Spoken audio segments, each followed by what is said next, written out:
एकीकडे बेमुदत उपोषण सुरू असतानाच कॉक्रोच जनता पार्टीचे संस्थापक अभिजित दिपके यांच्यावर थेट शाईफेक करण्यात आली. या घटनेमुळे परिसरात तणावाचं वातावरण निर्माण झालंय. दिल्लीतील जंतर मंतरवर आज मोठा गोंधळ पाहायला मिळाला. कॉक्रोच जनता पार्टी अर्थात सीजेपीचे संस्थापक अभिजित दिपके यांच्यावर एका महिलेने अचानक शाईफेक केली.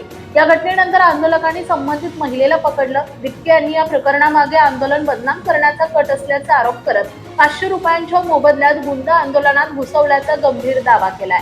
दुसरीकडे लडाखला 6व्या अनुसूचितचा दर्जा मिळावा या मागणीसाठी उपोषण करणारे सोनम वांगचुक यांना आज सकाळी साध्या विषयातील पोलिसांनी ताब्यात घेतलं. त्यांना पांढऱ्या चादरीत गुंडाळून रुग्णवाहिकेतून सफदरजंग रुग्णालयात हलवण्यात आलं.